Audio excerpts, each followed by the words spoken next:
Dulu sebenarnya untuk budidaya maggot itu sejarahnya kita budidaya ayam dulu.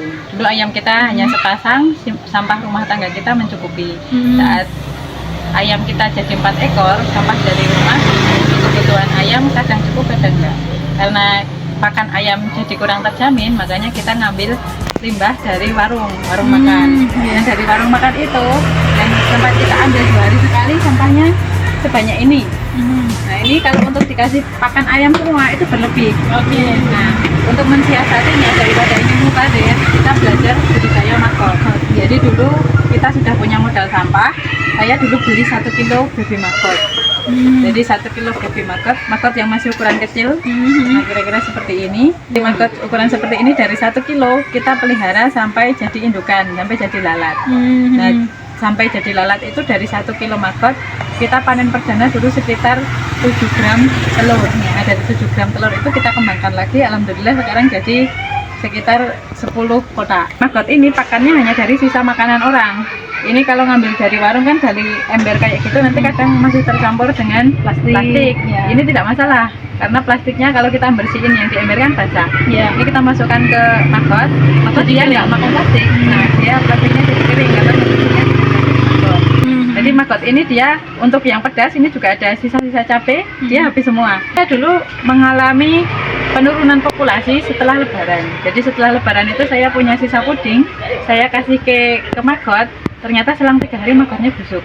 Jadi saya konsultasi dengan yang ngajari saya bikin maggot, memang maggot ini tidak toleran dengan kadar yang berlebih. Saya konsultasi dengan pembudidaya yang besar, beliau pun kasusnya sama. Dulu beliau punya sari kurma yang expired, dimasukkan ke maggotnya juga akan membusuk. Dulu pertama budidaya itu di luar, di depan kandang ayam kastari, supaya dekat. Jadi mau ngasih makan ayam langsung aja. Di sana saat musim kemarau aman, tapi kemudian menjelang musim penghujan kita pindah ke greenhouse. Jadi greenhouse ini dulu sebelumnya untuk pembibitan, kita alih fungsikan untuk maggot. Dulu juga belum di kotak seperti ini, kita taruh di rak di luar. Tapi selang 3 bulan greenhouse saya dibobol tikus. Nah, tikus itu jadi hamanya maggot. Dalam semalam 1 kotak ini habis dimakan tikus. Jadi baru kepikiran untuk membuat rak seperti ini. Alhamdulillah dengan ram sederhana aman dari tikus. Ya biasanya untuk supaya maggotnya dia tidak keluar, saya memanfaatkan limbah dari warung juga. Saya menggunakan ampas kelapa. Di warung itu kita jemur dulu. Ini untuk menyerap kelembapan dari pakannya maggot. Jadi saat kita kasih pakan memang nanti jadinya becek. Sekelilingnya saya kasih ampas kelapa supaya kelembabannya terjaga. Jadi saat kelembabannya terjaga, maggotnya nggak pengen kemana-mana. Kalau misalnya tidak ada ampas kelapa, bisa diganti dengan serbuk kayu atau bisa juga dengan menggunakan begatul. Tapi kalau saya nggak mau repot-repot beli, ya udah pakai yang ada aja, pakai ampas kelapa, ngalai, jemur. Dulu 1 kotak mungkin ini sekitar setengah kilo dicoba dulu. Maggot dicoba, jadi sisa makanan kita taruh sana nanti akan habis dalam berapa hari. Biasanya kalau saya ngurusi maggot ini 2 hari sekali. Saya ngasih makan maggot ini saat medianya sudah kering. Jadi sekarang ngasih, besok tak cek kalau medianya masih basah berarti masih ada nutrisi, nggak usah dikasih pakan. Nunggu medianya kering, jadi saat untuk membersihkan kaskot bekas maggotnya itu lebih mudah. Nah, saya ibaratnya dulu cuma beli 1 kilo, sudah muter sampai setahun ini. Sudah panen berkali-kali, bahkan kalau berlebih saya juga menjualnya. Atau kadang-kadang panen telur saya berlebih, saya juga jual telurnya. Telur BSF-nya seperti ini kita tetaskan. Saya pakai media penetasnya menggunakan pelet ikan. Jadi yang seperti ini dia tidak terurai. Kalau sudah kering gitu memang tulangnya masih keras. Nah ini nanti saat bersihkan kaskot saya cukup ngambil seperti ini. Ini nanti kaskotnya masuk ke kastari. Nanti ayamnya yang bersihin maggotnya. Tulangnya masuk ke kastari. Nanti saat kita panen pupuk dari kastari, ini kita masukkan ke kandang lagi.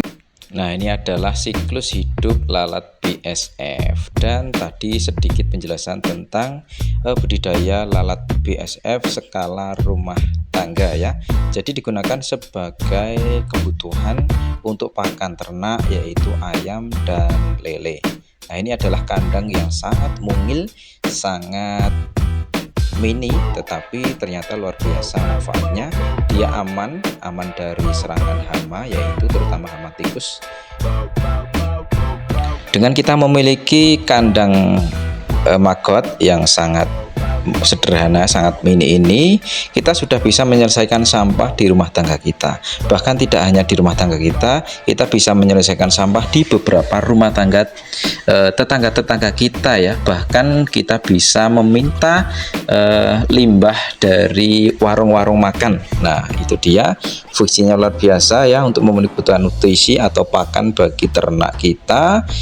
Dan kalau tersisa ya, kalau sampai melimpah, hasilnya bisa kita jual dalam bentuk fresh maggot maupun telur maggot. Nah, seperti ini teman-teman. Semoga video dari Yaso Farm tentang bagaimana cara budidaya maggot ini bisa menginspirasi Bapak semuanya untuk mengusahakan pekarangan yang lestari. Semoga video kali ini bermanfaat.